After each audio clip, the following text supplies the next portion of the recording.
L'effet isolant des forêts dans RFI.fr du 4 octobre 2021. L'effet isolant des forêts a été cartographié au niveau européen par une équipe internationale de chercheurs. Les résultats ont été publiés le lundi 4 octobre 2021 dans la revue scientifique Global Change Biology. Pour comprendre cette carte, à gauche les températures moyennes annuelles, à droite les températures moyennes annuelles telles que ressenties sous le couvert forestier. Les zones en noir, à droite sur les cartes de l'Europe et de la France, correspondent aux zones non forestières. La dernière fenêtre de zoom montre la spatialisation des températures sur l'ensemble de la forêt domaniale de Compiègne dans l'Oise, qui couvre une surface de 14 357 hectares. Pour résumer, en été, l'air des sous-bois est en moyenne plus frais de 2,1 degrés par rapport à un espace dégagé. L'hiver, c'est l'inverse, cet air est plus chaud de 2 degrés. Ces effets varient selon les régions et les essences. En hiver, les températures augmentent par exemple de 3 degrés grâce aux conifères. Explication du phénomène. L'arbre pompe par ses racines l'eau du sol, généralement plus fraîche l'été que l'air ambiant. Cette eau transite par le tronc pour être évacuée sous forme de vapeur par les feuilles. Le feuillage apporte ainsi de la fraîcheur et aussi de l'ombre. Lorsque les températures sont trop intenses, le système de transpiration des arbres s'arrête et la santé des forêts se dégrade. La déforestation importée dans Greenpeace.fr du 12 novembre 2021. La France importe plus de 3 millions de tonnes de soja par an, dont 2 millions en provenance du Brésil, pour nourrir veaux, vaches, cochons, couvées. Ces importations exercent une énorme pression sur les écosystèmes d'Amérique du Sud.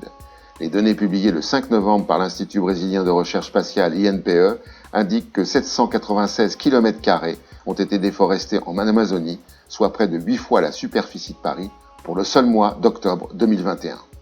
Autrement dit, pour nourrir nos animaux en France, on déforeste en Amérique latine, nous importons donc de la déforestation. La marchandisation des forêts dans la relève et la peste.fr du 25 novembre 2021. En 35 ans, l'ONF a perdu près de 40% de ses effectifs. De 16 000 salariés que comptait l'Office en 1986, il n'en reste plus que 8 400. Les forêts couvrent 31% du territoire métropolitain, soit 17 millions d'hectares, 3 de plus qu'en 1985. Sur ces 17 millions d'hectares, plus de 25% sont des forêts publiques qui dépendent de l'ONF. Chaque garde forestier doit aujourd'hui gérer en moyenne 2000 hectares de forêt, soit 1200 de plus que dans les années 1980. Le statut de fonctionnaire permettait aux techniciens de résister tant bien que mal aux pressions de l'industrie forestière et aux exigences de la rentabilité. Mais avec la privatisation rampante de l'office public, les forêts risquent de se transformer en usines à bois. Guerre contre les forêts dans kurdistanoféminin.org du 9 juillet 2021. Dans sa guerre totale livrée aux Kurdes, la Turquie détruit également la nature et le patrimoine du Kurdistan. La destruction récente de 35% des forêts du Kurdistan du Sud par l'armée turque fait partie de cette guerre d'extermination. Selon de nombreux rapports, l'État turc a eu recours aux armes chimiques 11 fois jusqu'à présent. Ces armes utilisées contre les forces de guérilla endommagent également gravement la nature du Kurdistan. Selon Sarwar Quaradaksi, membre de l'Organisation pour la nature du Kurdistan, en raison des incendies déclenchés par les bombardements, une grande quantité de champs agricoles a brûlé.